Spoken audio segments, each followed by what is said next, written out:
curiosity in that it was the result of a long-ago knife wound.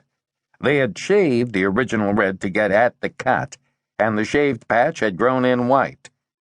"Which shows how goddamn scared I was," Hawes had said at the time. Now, grinning at Maya, he said, "The very young are always hostile. Didn't you know that?" "Are you starting on me, too?" Kling said. "It's a conspiracy." "It's not a conspiracy," Maya corrected. "It's a spontaneous program of hatred. That's the trouble with this world, too much hatred. By the way, do either of you know the slogan for Anti-Hate Week?" "No," Hawes said in a perfect straight man voice. "What is the slogan for Anti-Hate Week?" "Screw all haters," Maya said vehemently. And the phone rang. Hawes and Kling looked puzzled for a moment, and then burst into belated laughter. Maya shushed them with an outstretched palm. 87th Squad, Detective Maya speaking, he said. "What was that, ma'am?" "Yes, I'm a detective." "What?" "Well, no, I'm not exactly in charge of the squad." He shrugged and raised his eyebrows in Kling's direction. "Well, the lieutenant is pretty busy right now. May I help you, ma'am?" "Yes, ma'am. What is it?" "A bitch, you say?" "Yes, ma'am." "I see." "Well, ma'am, we can't very well keep him at home. That is not exactly the job of the police department." "I understand." "The bitch?" "Yes, ma'am. Well, we can't spare a man right now. We're a little short this afternoon." "What?" "Well, I'm sorry you feel that way. But you see—" He stopped and stared at the receiver. "She hung up," he said, and replaced the phone on its cradle. "What was that all about?" Kling asked. "She's got a Great Dane who keeps chasing after this Cocker Spaniel bitch. She wants us to either keep the Great Dane home or do something about the bitch." Maya shrugged again. L'Amour. Always troubles with L'Amour."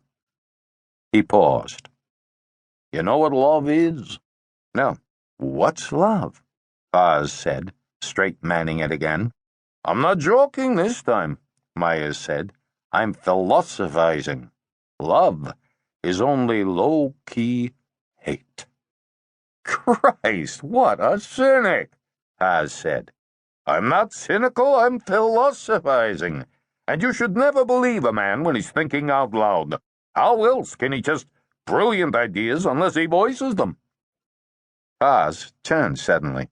The woman who stood just outside the slatted rail divider that separated the squad room from the corridor had entered so silently that none of the men had heard her approach.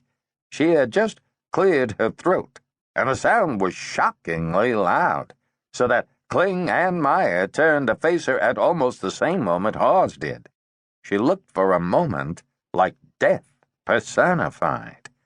She had deep black hair pulled into a bun at the back of her head.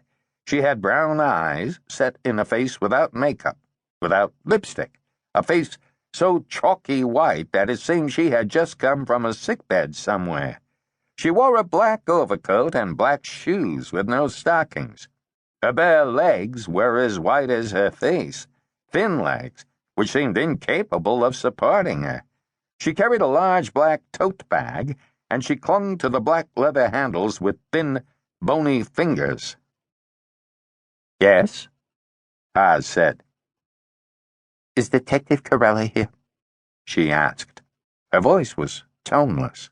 "No," Hawes said. "I'm Detective Hawes. May I, when will he be back?" she interrupted. "Well, that's difficult to say. He had something personal to take care of, and then he was going directly to an outside assignment. Perhaps one of us—" "I'll wait," the woman said. "It may take quite a while."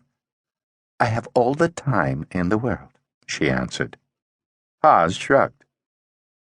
"Well, all right.